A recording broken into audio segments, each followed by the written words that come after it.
자, 오늘 주일은 아까 우리 인도자가 얘기하셨던 것처럼 종료 주일입니다. 또 고난 주간이 시작되는 주일이기도 합니다.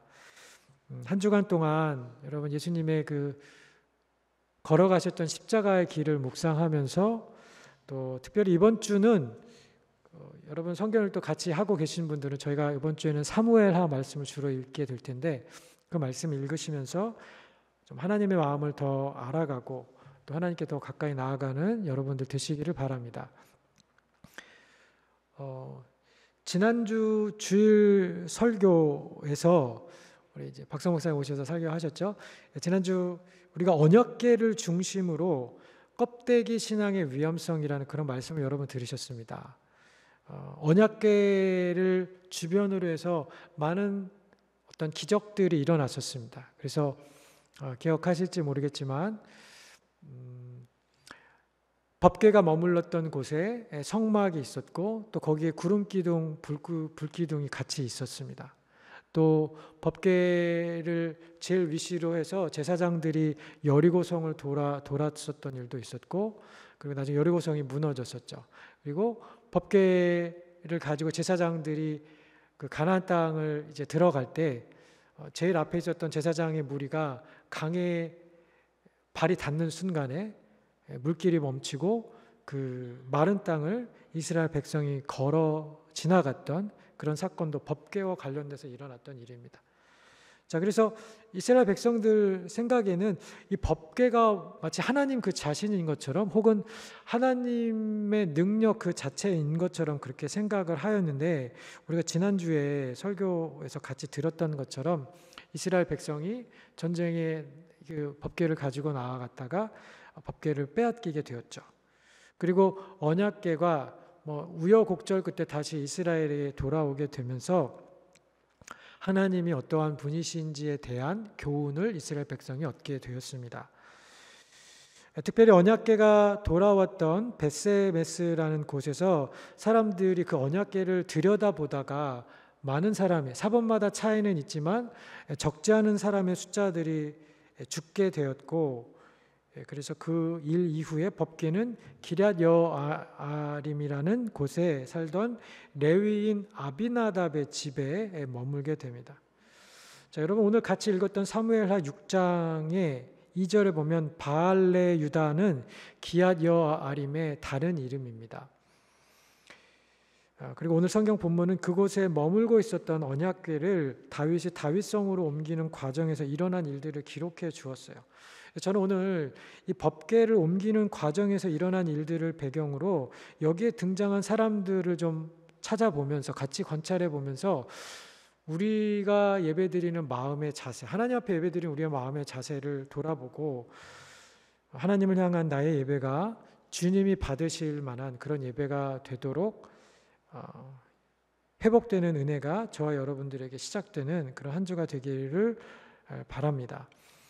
사무엘상 7장 1절과 2절에 보면 이 궤가 기럇 여아림 이곳에 간 그 시간적인 그 기간들 명시해 주고 있는데 이건 자 개역개정에 있는 성경입니다. 우리 한번 같이 읽어보겠습니다. 시작. 기럇 여아림 사람들이 와서 여호와의 궤를 옮겨 산에 사는 아비나답의 집에 들여놓고 그의 아들 엘리야사를 거룩하게 구별하여 여호와의 궤를 지키게 하였더니 궤가 기럇 여아림에 들어간 날부터 20년 동안 오래 있은지라 이스라엘 온 족속이 여호와를 사모하니라. 자, 여기 궤가 그 기럇 여아림에 20년을 있었다라고 했는데요. 사무엘상 4장에 보면 이스라엘과 블레셋 군대의 전쟁이 일어났었고 그 전쟁에 언약궤가 같이 갔었었죠. 그런데 이 언약궤도 빼앗기고 전쟁에 지게 되면서 언약궤가 우리가 지난주 설교에서 들었던 것처럼 블레셋 지역에 있었던 여러 성읍들을 이렇게 거쳐서 벳세메스를 오게 되고 그리고 이제 기럇 여아림으로 옮겨졌습니다. 그래서 그 옮겨져서 거기 머물게 된 시점과 오늘 본문의 다윗이 다윗성의 그 법궤를 옮겨오려는 시점에는 약 70여 년의 시간적인 차이가 있습니다. 그래서 사무엘상 아까 7장에 우리가 읽었던 그 2절에 나와 있었던 20년의 시간은 사울이 사울이 아니고 죄송합니다. 사무엘로 인하여서 미스바에서 시작되는 사무엘상 7장에 기록된 이스라엘에 있었던 영적 부흥의 배경이 되는 20년, 그러니까 사무엘이 사사로 다스렸던 20년의 기간입니다. 그 후에 사울 왕이 이제 왕이 되어서 통치를 하면서 이스라엘을 40여 년간 왕으로 다스렸고, 그 이후에 다윗이 왕이 되어서 헤브론에서 유다 지파의 왕으로 7년 반 동안 있었습니다. 그리고 통일 왕국이 된 이후에 이 성읍을 그 다윗성으로 옮기는 그 시간들이 약 한 2년 반 정도 지나고 나서, 그래서 거의 70여 년 정도의 시간이 지나가게 됩니다. 그러니까 기한 여아림에 있었던 법궤가 거기 있었던 시간이 그 정도 되는데, 다윗이 그것을 이제 자기 성으로, 자기가 있었던 다윗성으로 옮기려고 했었던 것이죠. 왜 다윗은 이 법궤를 다윗성으로 옮기고 싶었을까요? 역대상 13장에 보면 그 배경을 우리에게 설명해 줍니다. 13장 1절에서 4절 말씀인데요. 자, 한번 같이 읽어볼까요? 시작. 다윗이 천부장과 백부장 곧 모든 지휘관과 더불어 의논하고 다윗이 이스라엘의 온 회중에게 이르되, 만일 너희가 좋게 여기고 또 우리 하나님 여호와께로 말미암았으면 우리가 이스라엘 온 땅에 남아있는 우리 형제와 또 초원이 딸린 성읍에 사는 제사장과 레위 사람에게 전령을 보내 그들을 우리에게로 모이게 하고 우리가 우리 하나님의 궤를 우리에게로 옮겨오자. 사울 때에는 우리가 궤 앞에서 묻지 아니하였느니라 하매 뭇 백성의 눈이 이 일을 좋게 여김으로 온 회중이 그대로 행하겠다 한지라. 자, 여러분 저기 같이 읽었던 것처럼 사울 때에는 우리가 궤 앞에서 묻지 아니하였느니라. 이것이 다윗의 마음에 좀 와닿았던, 그래서 언약궤를 다윗성으로 옮겨야겠다라는 그런 동기가 되었습니다. 다윗 왕은 통일 왕국이 되었어요. 이제 왕이 되었어요. 아무도 다윗의 왕권에 도전하거나 그에게 위협이 되는 사람이 없었는데 불구하고 다윗이 그 평화의 시간에 생각했던 것이 무엇이었냐면 법궤를 찾아와서 그것을 다윗성에 옮겨야겠다라는 것이었습니다. 우리가 방금 구절에서 보았던 것처럼 백부장과 천부장, 이 지휘관들과 논의하고 여러 지역에 흩어져서 살고 있었던 제사장들, 레위인들을 초대하였습니다. 그리고 그곳의 관료들과 또 다윗의 자녀들과 사람들이 모여서 오늘 우리가 읽었던 대로 사무엘상 6장 1절에 보면 3만 명이라는 사람이 군집하게 됩니다. 전쟁을 치르는 것도 아니었는데 법궤를 옮기는 이 행사에 이렇게 많은 사람들이 그렇게 대동되었던 것은 이것이 다윗과 또 이스라엘에게 어떠한 의미였는지, 얼마나 중요한 행사였는지를 우리가 가늠할 수 있습니다. 자, 그런데 이 법궤를 옮길 때에 어디에다 옮겼냐면 우리가 아까 읽어서 보았던 것처럼 새 수레에 옮겨서 옮기는 중에 나곤의 타작 마당에 이르러서 소들이 뛰게 되었고, 그래서 법궤가 떨어져지도 모르는 것을 막으려 했던 웃사가 법궤를 붙들려다가 그 자리에서 바로 즉사하게 되는 사고가 일어나게 됩니다. 얼마 전 캔사스 시리에서 칩스라는 우리 그 풋볼 팀이 슈퍼볼 우승을 하고 나서 거기에 퍼레이드가 있었죠. 그래서 총기 사고가 났고 거기 모였던 많은 사람들이 혼비백산해서 막 흩어지게 되었던 것처럼 그날 바알레 유다에 모였던 회중들도 갑자기 일어난 웃사의 죽음으로 인해서 식겁하면서 그렇게 흩어졌을 겁니다. 야, 혹시라도 내가 죽게 될지는 않을까, 그러한 겁이 나서 두려움이 나서 그렇게 흩어졌을 겁니다. 자, 성경은 다윗이 그 일로 인하여서 분노하였다고, 분하여서 그곳 이름을 베레스 웃사라고 지었다라고 밝혀주고 있습니다. 왜 다윗이 화가 났을까요? 다른 일도 아니고 지금 하나님의 법궤를 모셔오려고 이렇게 많은 사람들이 모이는데 하나님 어떻게 이런 일이 벌어질 수 있습니까? 어떻게 주님 나에게 이러실 수 있습니까? 라는 그런 마음으로 화가 났던 것이죠. 자, 다윗이 통일 왕국의 기틀을 마련하기 위해서 이제 자기가 왕이지만 그 통일 왕국의 하나님을 중심에 모시고 하나님의 뜻을 물으려 하기 위해서 법궤를 이제 가져와야겠다. 여러분 사울 왕 때는 사무엘상에 보면 법궤를 사용하려고 했었던 흔적이 딱 한 번만 나와 있어요. 전쟁 중에 하나님의 뜻을 묻자고 요나단이 나가서 블레셋하고 싸울 때 법궤를 가져오라고 그렇게 하거든요. 자, 근데 그 기록 말고는 법궤에 대한 이야기가 없습니다.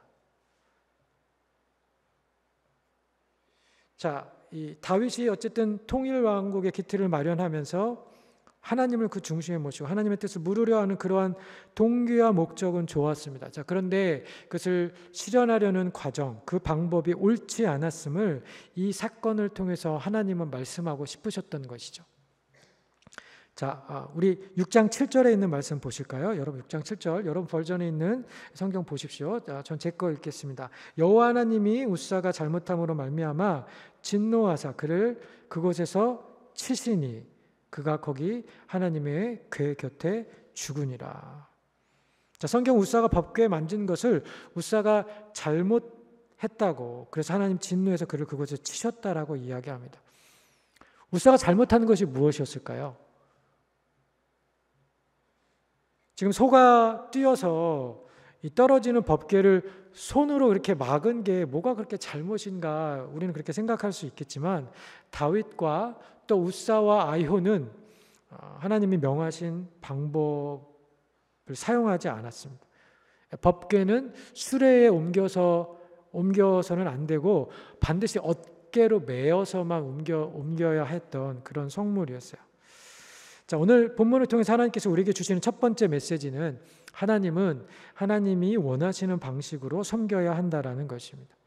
우리가 지난주에 읽었던 사무엘상 본문에서 이 언약궤가 블레셋에서 이스라엘로 어떻게 넘어왔나요? 그 사람들이 엄마 소에게 수레를 만들어서 수레에 실려서 오게 되었죠. 자, 그런데 블레셋 사람들은 하나님 믿는 사람들이 아닙니다. 그 사람들은 그 말씀을 읽어본 적이 없었던 사람들이죠. 그래서 하나님은 그들에게 너희들 이렇게 하라고 요구하거나 강요하지도 않았어요. 자기들이 그냥 이렇게 리서치 해가지고 거기에다가 금 독종, 종기 형상 이런 거 만들어가지고 같이 이렇게 수레와 함께 보냈었는데 어쨌든 하나님은 그들에게 그런 것도 요구하시지는 않으셨지만 택한 백성들, 이스라엘 백성들에게는 하나님이 다른 기대를 가지고 계셨습니다. 어쩌면 블레셋에서 언약궤가 수레를 타고 옮겨져 왔던 과거의 경험이 오늘 이 사건이 일어나게 되는 배경 혹은 원인이 되었을 가능성이 있습니다. 왜냐하면 예전에 법궤가 그 블레셋 지역에서 수레를 타고 왔었기 때문에 이 행사를 기획했던 다윗이나 또 이 행사를 주관하는 많은 어떤 제사장들이나 레위인들이 법궤를 옮겨오는 방법에 대해서는 그리 많은 생각을 하지 못하고 새 수레를 만들어서 거기에 옮겨왔었던 것이죠. 자, 그런데 하나님은 민수기 말씀에 그리고 출애굽기 말씀에 어떻게 이 법궤를 옮겨야 될지 너무 명확하게 이야기해 주셨습니다. 우리 성경 구절 좀 띄워주실까요? 네, 같이 한번 읽겠습니다. 민수기 4장 15절 시작. 진영을 떠날 때에 아론과 그의 아들들이 성소와 성소의 모든 기구 덮는 일을 마치거든 고앗 자손들이 와서 맬 것이니라. 그러나 성물은 만지지 말라. 그들이 죽으리라. 회막 물건 중에서 이것들은 고앗 자손이 맬 것이며. 자, 아론의 자손이었던 고앗 자손들만 맬 수 있다고. 자, 그 다음 말씀 출애굽기 말씀 25장 한 번 더 볼까요? 같이 읽겠습니다. 시작. 그 채를 궤 양쪽 고리에 꿰어서 궤를 매게 하며 채를 궤 고리에 꿰n 대로 두고 빼내지 말지며. 자, 언약궤에 보면 이렇게 고리들이 연결이 되어 있었고 채, 막대기를 이렇게 꿰어서 거기다 두고 그것을 빼지 말라고 그렇게 말씀하셨습니다. 이것을 누가 메어야 할지, 어떻게 옮기고 무엇을 하지 말라 명확하게 명시해 두신 것이죠. 언약궤를 다루는 레위 자손이라도 만지지 말라고 하셨고 채에 매에서 운반하고 채를 궤에서 빼지 말라고 한 것도 결국은 이 성물에 사람의 손이 닿지 않도록 하기 위한 그런 하나님의 뜻이 있었던 것입니다. 자, 그런데 다윗도 웃사도 아효도 그런 방법으로 하지 않고 언약궤를 수레에 옮기다가 대형 사고가 일어난 것입니다. 좋은 의도도 중요하지만 우리가 예배 드릴 때 정말 기억해야 할 중요한 예배의 원칙 가운데 하나는 하나님을 바른 방법으로 섬겨야 한다라는 것입니다.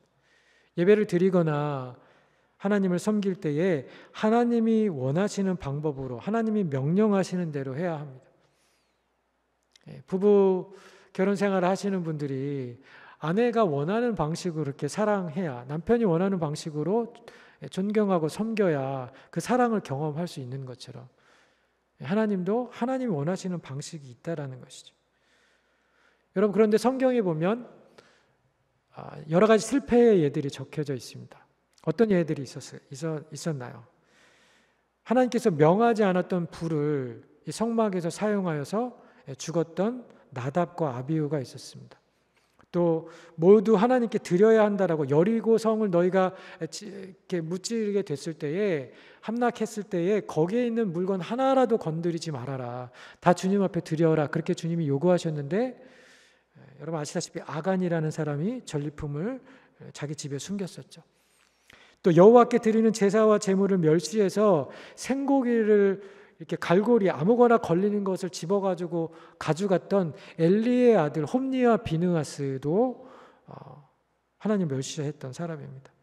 또 신약에 와서는 하나님께 드리는 헌물, 이것을 마치 내가 전부 다 교회 앞에 드리는 것처럼 그렇게 거짓말하였던 아나니아와 삽비라도 다 제사와 제물과 관련해서 하나님의 말씀대로 하지 않다가 죽었던 그런 사람들입니다. 여러분, 하나님 말씀대로 하지 않는 것이 하나님을 멸시하는 것입니다. 하나님 무시하는 것입니다. 그래서 우리가 하나님께 드리는 예배를 결코 가벼이 할 수 없는 것이죠. 하나님께 드리는 예배, 우리 신앙생활은 놀이생활이나 취미생활하듯 내 마음대로 하는 것이 아닙니다. 여가 활동하듯이 하고 싶으면 하고 안 하고 싶으면 안 하는 그런 기호사항이나 추가사항, 첨가사항이 아니라는 것입니다. 예배는 하나님이 요구하고 기대하는 방식과 그런 내용들로 마음과 정성을 다해서 드려야 할 뿐만 아니라 중요한 것은 생명을 건 것처럼, 생명을 바친 것처럼 그렇게 해야 할 일입니다. 그것이 베레스 윗사를 통해서 하나님이 우리에게 요구하시는 바예요. 여러분, 얼마 전에 우리가 함께 읽었던 사사기 말씀에 가장 중심이 되는 구절이 무엇이었나요? 이스라엘에 왕이 없었더니 사람들이 자기 소견에 옳은 대로 행하였다. 자기 원하는 대로 행하였다. 하나님은 이 과거에나 현재나 미래에도 영원히 동일하신 분이시죠. 그리고 이스라엘 백성에게 말씀을 주셔서 그 말씀을 자녀에게 네가 때를 얻든지 못 얻든지 집에서든지 나가서든지 늘 말씀을 가르치라고 그렇게 이야기하셨어요. 그래서 이스라엘 백성들은 그 구전되어 오고 있었던 말씀들을 다 알고 있었음에도 불구하고 저들은 자기 편한 대로, 자기들이 원하는 방식대로 하나님을 섬기다가 죽음을 경험하게 된 것이죠. 신앙에서 열정보다, 열심보다 더 중요한 것은 어떻게 하나님을 섬기는가, 어떻게 하나님을 예배할 것인가 하는 것입니다. 내가 원하는 대로 하는 것이 아니라 주님이 원하시는 대로 예배드리고 섬겨야 하는 것이죠. 예배의 중심이 내가 아니라, 사람이 아니라 하나님이신 것을 기억하며 예배하시는 여러분들 되시기를 주님의 이름으로 축원합니다. 자, 통일 이스라엘의 중요한 행사였던 법궤를 옮기는 일이 웃사의 죽음으로 인해서 불명예스러운 행사로 그렇게 끝나고 나서 다윗은 여호와를 두려워해서 법궤를 다윗성으로 가져오는 것을 꺼려하게 되고 그 법궤가 가드 사람 오베데돔의 집으로 가게 됩니다. 오늘 우리가 읽었던 10절에 있는 말씀인데요. 자, 오베데돔의 이름은 에돔 신의 예배자 혹은 에돔의 종이라는 뜻입니다. 그래서 어떤 학자들은 이 오베데돔이 가드 출신의 사람이었고 이름도 이방인을 섬기는 이방 사람의 이름이었기 때문에 이 사람은 분명히 이스라엘 사람이 아니었을 것이다라고 이야기합니다. 또 그렇게 해석하는 사람들은 다윗의 법궤를 이 사람 집에 보냈던 것이 혹시라도 내려질지 모를 어떤 하나님의 심판과 형벌이 이스라엘 백성에게 내려지지 않고 다른 이방인의 집에 내려지도록 하기 위하였을 것이다 라고 그렇게 부연합니다.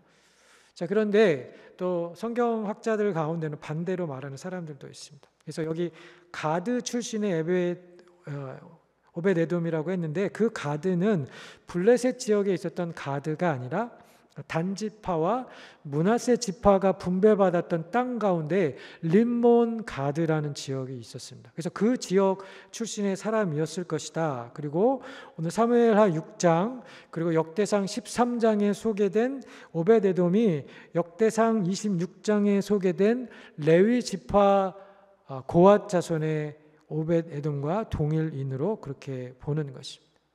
저도 그 해석이 맞다라고 생각이 돼요. 아무리 법궤를 옮기다가 사람이 죽었다고 다윗이 그 법궤를 하나님을 모르는 그런 이방인의 집에 보냈을 것 같지는 않습니다. 자, 역대상 13장에 이 오벳에돔의 하나님께서 이제 법궤를 두고 어떤 일이 있었는지 기록을 해 두었는데요. 같이 한번 보겠습니다. 한번 읽어볼까요? 시작. 다윗이 궤를 옮겨 자기가 있는 다윗성으로 메어드리지 못하고 그 대신 가드 사람 오벳에돔의 집으로 메어 가니라. 하나님의 궤가 오벳에돔의 집에서 그의 가족과 함께 석 달을 있으니라. 여호와께서 오벳에돔의 집과 그의 모든 소유에 복을 내리셨더라. 자, 오늘 우리가 읽었던 사무엘하 6장 본문보다 조금 더 구체적으로 하나님께서 어떤 복을 내리셨는지 얘기했어요. 그래서 오벳에돔의 짐과 그의 모든 소유에 복을 내리셨다라고 했습니다. 자, 역사가 중에 한 사람인 요세푸스가 오벳에돔의 집이 원래 본래 가난했었는데 이 짧은 기간 동안 하나님께서 많은 복을 주셔서 그가 큰 부자가 됐다고 그렇게 기록했습니다. 자, 뿐만 아니라 역대상 26장 5절에서 8절 그리고 15절에 보면 오벳에돔이 받은 복의 내용을 좀 더 상세하게 기록해 두었습니다. 자, 성경 잠깐 보여주시겠어요? 자, 같이 한번 두 군데인데요. 같이 읽겠습니다. 시작. 이는 하나님이 오벳에돔에게 복을 주셨습니다. 그의 아들 스마야도 두 아들을 낳았으니 그들의 조상의 가문을 다스리는 자요 큰 용사라. 스마야의 아들들은 오드니와 르바엘과 오벳과 엘사밧이며 엘사밧의 형제 엘리후와 스마가는 능력이 있는 자이니 이는 다 오벳에돔의 자손이라. 그들과 그의 아들들과 그의 형제들은 다 능력이 있어 그 직무를 잘하는 자이니 오벳에돔에게서 난 자가 62명이며 자, 오벳에돔은 남쪽을 뽑았고 그의 아들들은 곡간에 뽑혔으며.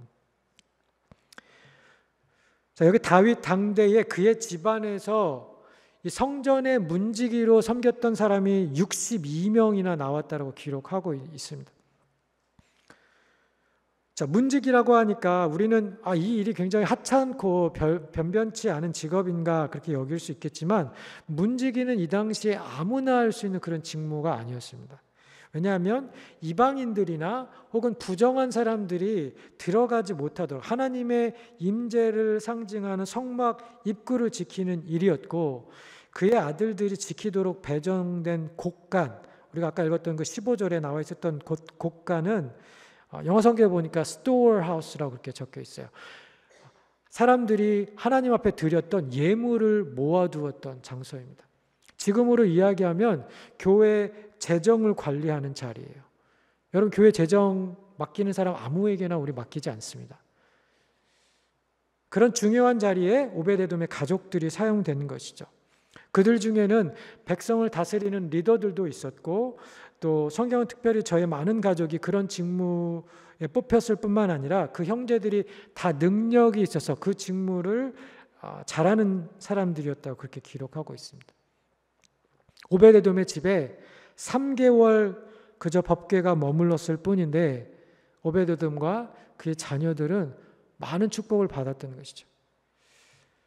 자, 제가 설교 처음에 설명했던 대로 벳세메스 사건 이후에 법궤가 아비나답의 집에 70년을 있었습니다. 아비나답과 그의 아들 아비에셀과 그 아들의 아들 웃사와 아요까지 3대에 걸쳐서 이 가족이 법궤를 오랫동안 모셨습니다. 자, 그런데 성경은 아비나답의 가족이 복을 받았다라는 그런 내용의 기록을 하고 있지 않습니다. 그런데 반면에 단지 3개월 법궤가 머물렀던 오벳에돔의 가족 이야기는 자세히 기록했습니다. 70여 년을 섬겼던 가족과 3개월 법궤를 모신 두 가정의 경건의 차이가 어떤 결과를 가져왔는지 우리에게 간접적으로 이야기해 주는 것이죠. 아비나답의 자손들, 저들이 법궤에 대해서 조금만 더 공부했더라면, 아니 법궤에 대한 경외감이나 하나님을 섬기는 바른 지식과 태도를 가지고 있었더라면 저들은 법궤가 수레에 올려지는 것을 막았어야만 했습니다. 왜냐하면 이 사람들 레위인들이었잖아요. 말씀을 잘 아는 사람들이었잖아요. 다윗이 법궤를 이 수레에 옮겨서 이렇게 위에다 놓고 옮기려고 했을 때 그 사람들이 이렇게 하면 안 됩니다라고 이야기했었어야 되는 것이죠. 그런데 레위인이었음에도 불구하고 율법의 그런 내용을 전혀 알고 있지 못했다는 것입니다. 성경이 아비나답과 그의 아들 또 이 손자들이 어떻게 하나님을 섬겨왔는지에 대해서 구체적으로 우리에게 말해주고 있지는 않지만 아마도 저들은 오랜 시간 그 법궤가 자신의 집안에 있는 것들을 보면서 하나님에 대한 경외감을 상실했음이 분명합니다. 그 증거가 오늘 우리가 읽었던 사무엘하 6장 7절에 있는 말씀입니다. 하나님은 웃사의 잘못에 분노하셔서 그를 치셨습니다. 언약궤를 20여 년간 집에 모시고 살았던 웃사, 수십 년간 모시고 살았던 웃사에게 언약궤는 분명히 굉장히 낯이 있고 또 친숙한 물건이었을 것입니다. 어쩌면 자기 집안의 갑옷처럼 그렇게 여겼을지도 모릅니다. 그래서 법궤를 수레에 올려서 그렇게 옮기다가 그것이 흔들려서 떨어지려고 하니까 아무런 주저함 없이 아무런 경외감 없이 그냥 물건 만지듯이 자연스럽게 손을 뻗어서 그것을 붙잡았습니다. 그리고 그런 웃사의 모습에서 하나님은 그가 하나님의 거룩을 침해하는 것으로 이해하셨고 그가 하나님을 향해서 바른 태도를 갖지 않으신 것에 대해서 진노를 발하셔서 그를 심판하셨습니다. 그런데 단순히 그가 이 성물에 손을 대었기 때문에 손을 대지 말라고 했는데 손을 대어서였다기보다는 그것만이라기보다는 아마도 오랜 시간 법궤를 대하면서 하나님에 대한 경외감을 상실했던 그의 무신앙 때문에 법궤에 대한 익숙함으로 인해서 무덤덤해진 그의 경건치 못함에 대해서 주님이 손을 대신 것입니다. 우리가 한 가지 더 살펴보기 원하는 것은 법궤가 떨어지는 것을 손으로 막으려고 했었던 이 웃사의 행동에 깔려 있었던 어떤 보이지 않는 생각, 이 잠재되어 있었던 생각인데요.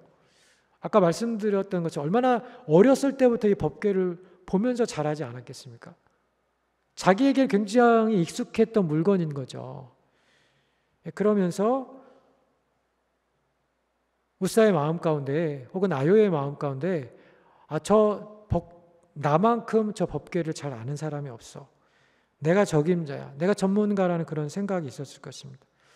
그리고 그날 거기에 운집했던 이 사람이 3만 명입니다.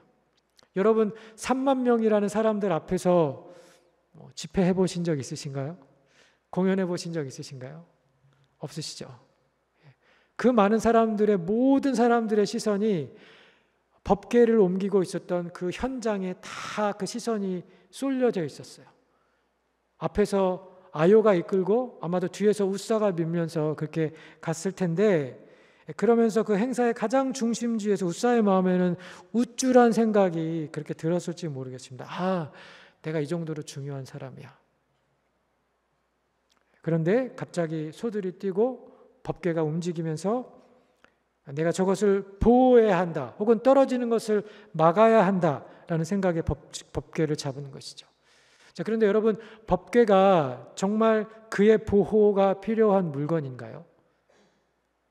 하나님은 그걸 막으실 수 없으신 분이신가요?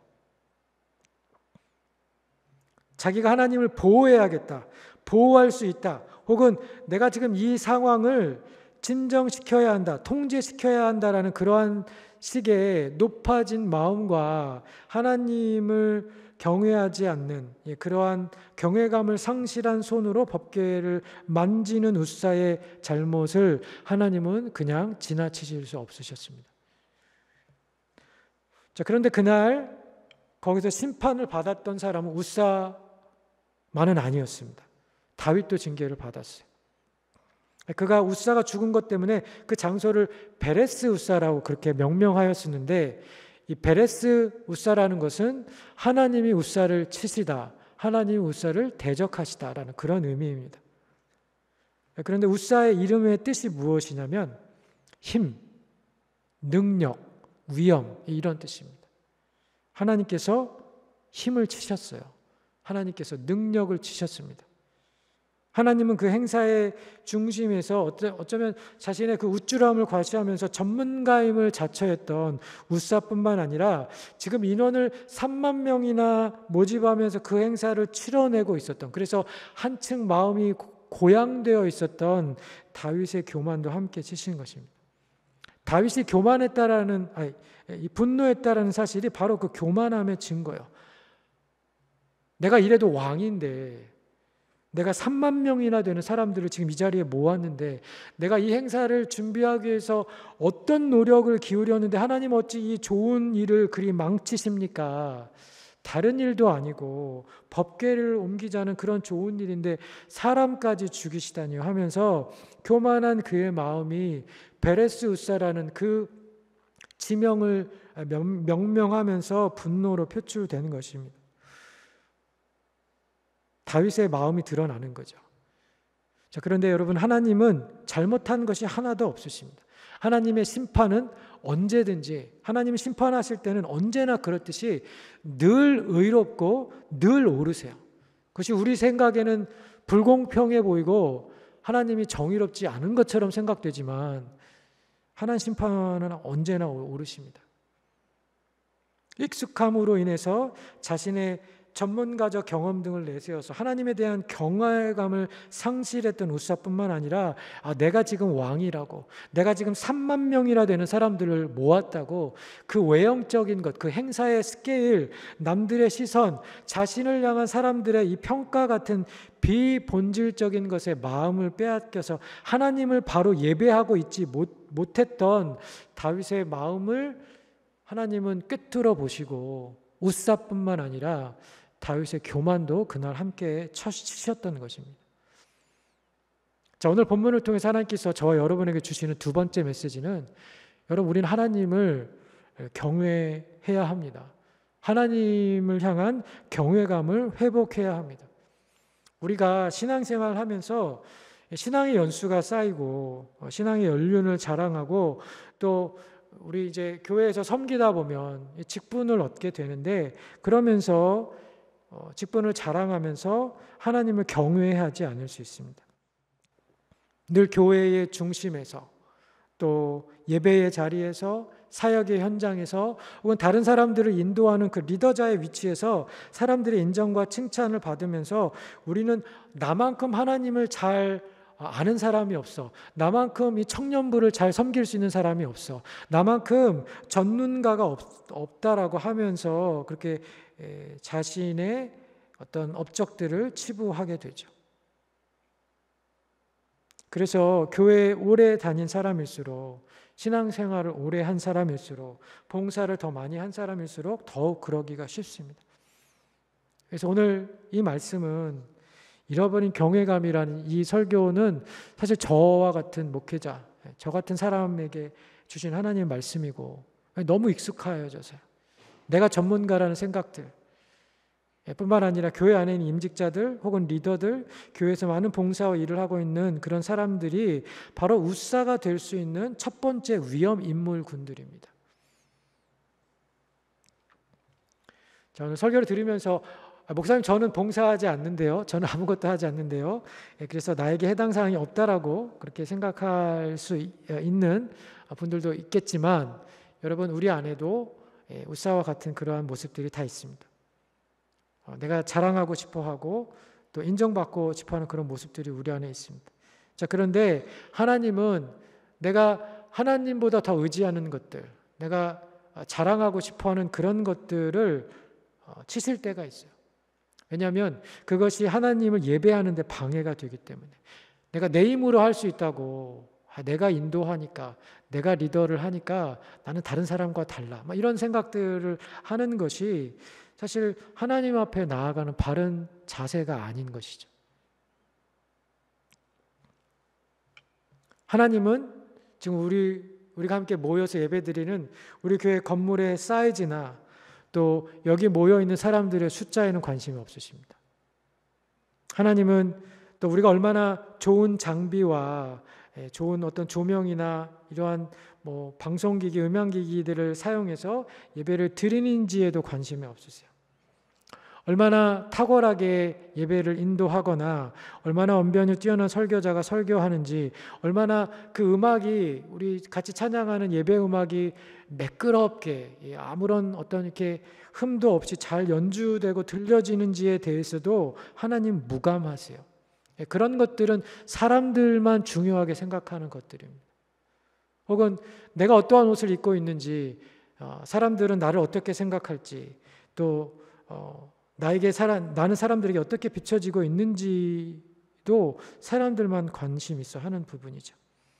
자, 그렇지만 하나님이 정말 관심이 있어 하는 것은 오늘 이렇게 모여서 예배드리는 여러분 한 사람 한 사람이 정말 하나님을 두려워하고 있는지, 하나님을 사랑하는지, 하나님을 정말 사모하는지, 함께 예배드리는 가운데에 다른 사람의 찬양 소리, 악기 소리 이런 것들 속에서 우리가 그냥 그거에 이렇게 도취되어서 찬양할 수 있지만 그 가운데 주님은 우리에게 이렇게 말씀하십니다.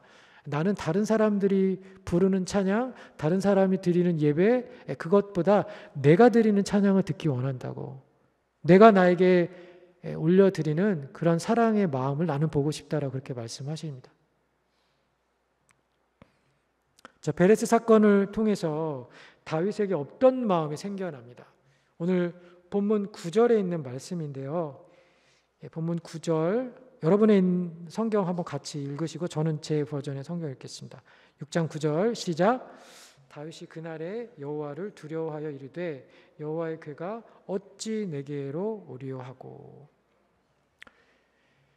여러분, 신약에 보면 성전 입구 앞에 와서 성전에 들어오지도 못하고 하늘을 바라보지도 못하고 하나님 앞에, 하나님 저는 죄인입니다, 저는 자격이 없습니다라고 하면서 애통하며 예배드리던, 하나님 앞에 정말 나가고 싶지만 나가지 못하던 그 세리의 모습을 예수님께서 참된 예배자라고 그렇게 인정하시지 않았습니까?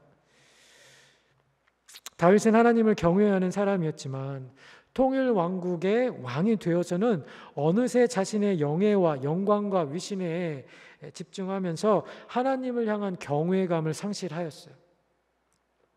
비본질적인 것에 집중하면서 베레스 우사라고 하면서 하나님에게 분노하였습니다. 자, 그러나 우사의 죽음과 이 법궤를 자기 집에 들여서 축복받는 그 오베데돔의 집을 보면서 하나님이 누구신지 깨닫고 주님의 궤가 어찌 나의 집에 내가 있는 그 성에 오리요 하면서 잃어버렸던 하나님에 대한 경외감을 회복하고, 그리고 하나님의 방법대로 다시 법궤를 드리면서 주님을 예배하는 다윗을 우리가 오늘 사무엘하 6장에서 다시 발견하게 됩니다. 자, 사무엘하 6장 13절, 14절에 있는 말씀인데요. 여러분 가지고 있는 성경 한번 같이 읽어보실까요? 6장 13절, 14절 시작. 여호와의 궤를 맨 사람들이 6걸음을 가매 다윗이 소와 살진 송아지로 제사를 드리고 다윗이 여호와 앞에서 힘을 다하여 춤을 추는데 그때 다윗이 배 에봇을 입었더라. 아멘. 6걸음마다 제사를 드렸다고 했어요. 기럇 여아림에서 다윗성까지 거리가 얼마가 되는지 제가 정확하게 잘 모르겠지만 여러분, 얼마나 많은 희생 제사가 그날 드려졌을까요? 여러분, 정말 기쁘면, 우리가 정말 신이 나면 이렇게 몸이 흥이 나서 춤을 출 수도 있는데 여러분은 하나님을 예배하면서 하나님께 대한 그 감사가 정말 충만해서 옷이 벗겨지는 것도 모를 정도로 그렇게 예배 드려보신 경험이 있는지 모르겠습니다. 자, 우리가 오늘 읽지는 않았지만 6장 후반에 보면 이 예배하는 광경을 지켜보던 다른 한 사람이 있었는데 바로 사울의 딸 미갈입니다. 미갈은 다윗을 굉장히 사모했었던 여인이었죠. 그런데 사무엘상을 보면 미갈이 다윗을 사랑했다라는 말은 있지만 다윗이 미갈을 사랑했다라는 그런 기록은 성경에 나오지 않습니다. 사울 왕의 사위가 될 수 있다. 왜냐하면 그것을 정치적인 책략으로 사용해서 블레셋 사람의 포피 이 100개를 가져오면 사위를 삼겠다. 사실 다윗을 죽이고 싶어서 사울이 그렇게 했었는데 어쨌든 이 미갈은 굉장히 다윗을 사모했었던 여인입니다. 그런데 이 여인의 유일한 관심은 자기가 사랑한 그 남편의 위신과 체면이 떨어지는 거에만 관심이 있었어요. 그래서 그날 굉장히 많은 사람들이 모여서 법궤를 다시 다윗성으로 옮기면서 다윗이 정말 즐겁게 찬양하고 자기 옷도 벗겨주는지 모르듯이 그렇게 예배 드리는데 이 미갈은 법궤도 예배도 하나님도 전혀 아무런 관심이 없이 그 자리에 있었던 사람이었던 거죠. 여러분은 하나님 앞에서 어떤 예배자이십니까? 여러분은 웃사와 같은 사람입니까? 아니면 미갈과 같은 사람입니까? 아니면 교만했던 다윗입니까? 아니면 여호와의 궤가 어찌 나에게 올 수 있겠습니까? 라고 하나님의 은혜를 기억하면서 주님 앞에 예배드렸던, 기쁨으로 예배드렸던 그런 다윗과 같은 예배자이십니까?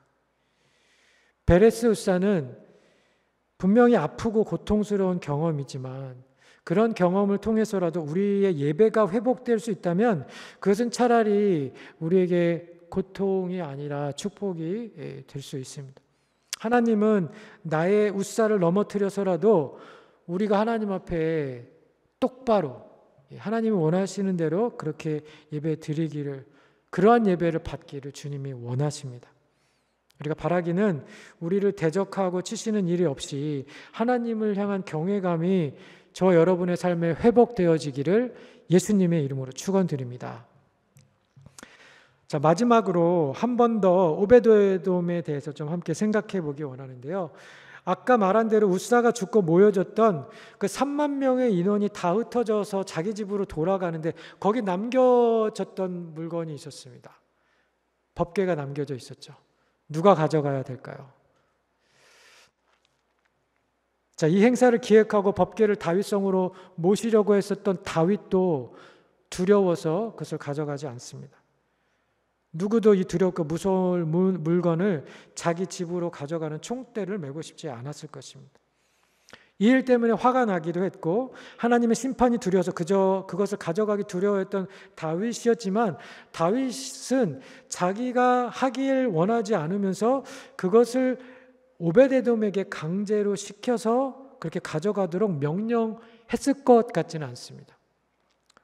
아마도 오베데돔이 자원해서 가져가지 않았을까 싶어요.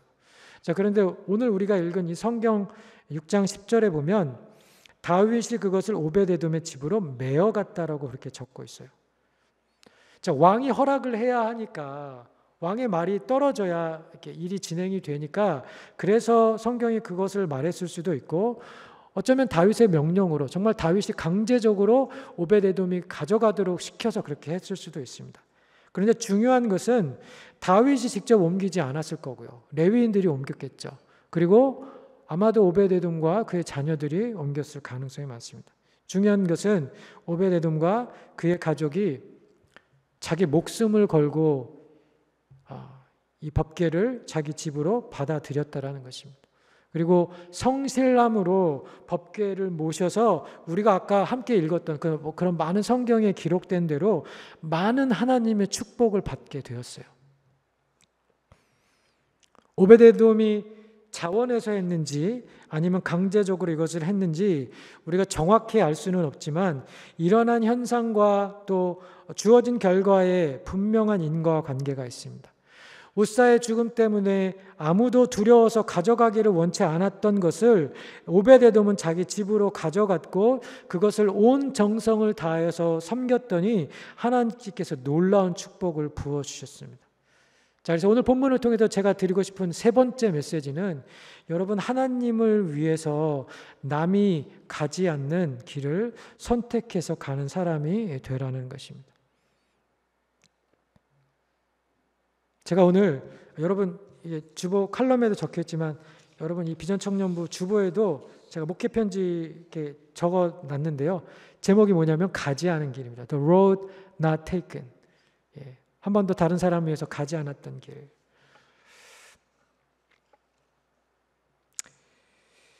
남이 가지 않은 길을 선택해서 가는 것이 꼭 무슨 사역자가 되고 선교사가 되라는 그런 의미만은 아닙니다. 물론 그런 의미도 당연히 포함되겠지만 이것은 우리 일상에서 얼마든지 적용할 수 있는 일들입니다. 남들이 시간이 많이 들어서 하고 있지 않는 일들, 혹은 귀찮은 일들, 또 너무 힘들어서 하기 원하지 않는 일들, 너무 하찮고 시시해서 별로 주목받지 못하는 그런 일들을 우리가 주님을 위해서 하는 것이죠. 그것이 예배를 위해서 반주를 하는 일이 될 수도 있고, 또 기도의 자리를 지키는 일이 될 수도 있고, 음식 봉사를 하는 일이 될 수도 있고, 예배를 안내하거나 또 저렇게 미디어 부스에서 보이지 않게 또 수고하는 그런 일이 될 수도 있습니다. 내 재능을 기부하거나 단기 선교에 참여하거나 혹은 누군가가 부탁하는 사역에 헌신할 수 있는 것이죠. 예수님도 그와 비슷한 문맥에서 이런 말씀을 하셨습니다. 마태복음 7장 13절로 14절에 있는 말씀인데요. 같이 한번 읽어보겠습니다. 시작. 좁은 문으로 들어가라. 멸망으로 인도하는 문은 크고 그 길이 넓어 그리로 들어가는 자가 많고, 생명으로 인도하는 문은 좁고 길이 협착하여 찾는 자가 적음이라. 생명으로 인도하는 문이 좁고 협착해서 찾는 사람이 적다라고 이야기합니다. 아무도 가져가기 원치 않는 법궤를 자기 집에 들였던 오벳에돔처럼 예수님도 우리에게 좁은 길, 고난의 길을 가시는 선택을 보여주시지 않았습니까? 물론 예수님은 오벳에돔은 강제로 했는지 자원함으로 했는지 우리가 잘 모르지만 예수님은 그 가셨던 길을 기쁨으로 선택해서 가셨어요. 왜냐하면 히브리서 12장 2절 말씀에 이렇게 기록되어져 있거든요. 그 앞에 있는 즐거움을 위하여 십자가를 참으사 부끄러움을 개의치 아니하시며. 예수님이 바라보셨던 그 앞에 있었던 즐거움은 무엇이었을까요? 어떤 기쁨이었을까요? 바로 저와 여러분이 하나님의 자녀가 되어서 이제는 하나님이 원하시는 그런 예배를 올려드리는 것, 잃어버린 백성이 주님 앞에 돌아와서 하나님이 찾으시는 그 예배자가 되는 기쁨을 예수님은 바라보시고 그 십자가의 길, 부끄러워지는 수치와 고난을 당하는 조롱, 멸시를 받는 그 길을 마다치 아니하시고 그것을 선택해서 가신 것입니다. 여러분, 세상 사람들은 성공하기 위해서 남이 가지 않은 길을 갑니다. 블루오션이라고 이야기하죠. 특별히 실리콘밸리에는 스타트업 하시는 분들 많이 계시잖아요. 스타트업을 하면 고생도 많이 합니다. 어려움 겪어서 회사가 망해가는 그런 경험도 할 수 있습니다. 자, 그런데 운이 좋으면 남이 가지지 못하는 부와 명성을 얻기도 하죠. 그런데 우리가 선택해서 가야 할 십자가의 길은 세상의 성공을 위한 길이 아니라 가기에는 고통스럽고 고난의 길이라도 하나님의 영광, 하늘의 영광이 보장되어져 있는 길입니다.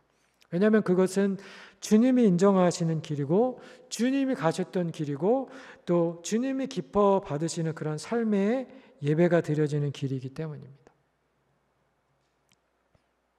자, 오늘 이번 한 주간 동안 여러분이 하나님을 위해서 한번 내가 이전에 해보지 않았던 것을 시도해보는 여러분이 되었으면 좋겠습니다. 새로운 방식으로, 새로운 모습과 자세로 하지 않았던, 어쩌면 여러분 교회 사역에 함께 참여하는 일이 될 수도 있고, 또 드려보지 않았던 마음과 자세로 하나님 앞에 한번 예배를 드려보려고 이번 주간 한번 말씀을 실천해 보시는 여러분이 되시기를 바랍니다. 특별히 이번 한 주간은 우리 고난 주간 새벽 기도가 한 주간 동안 있고, 또 금요일 날 저녁에는 성금요 예배가 있습니다. 또 다음 주 주일날 부활절 아침에는 새벽 5시 반에 산호세 교회 연합회에서 주관하는 부활절 연합 예배가 또 우리 교회 본당에서도 있어요. 이번 한 주간 어떠한 방법으로 여러분 좀 고난에 참여하시겠습니까? 금식을 하셔도 되고요. 우리가 미디어, 스마트폰 없이 살 수 없는 그런 세대가 되어 버렸는데, 어쩌면 어떤 사람은 이렇게 음식 금식하는 것보다 스마트폰 금식하는 게 더 어려울지 모르겠어요. 저는 저희 자녀들한테 그렇게 얘기했거든요. 우리 다음 주에는 이렇게 SNS나 스마트폰 하지 않고 아마 하나님, 예수님의 그 고난에 함께 동참해 봤으면 좋겠다. 저희 자녀들에게는 제가 그렇게 이야기했었는데, 여러분도 여러분이 하실 수 있는 방법으로 하시되 남이 선택하지 않을 만한 그런 방법으로, 새로운 방식으로 우리가 이 하나님 말씀을 실천하는 가운데 하나님을 향한 경외감이 회복되고, 또 주님이 받으시는 그런 예배자로 다시 한번 세워지는, 우리의 예배가 회복되는 그런 한 주가 되기를 예수님의 이름으로 축원합니다.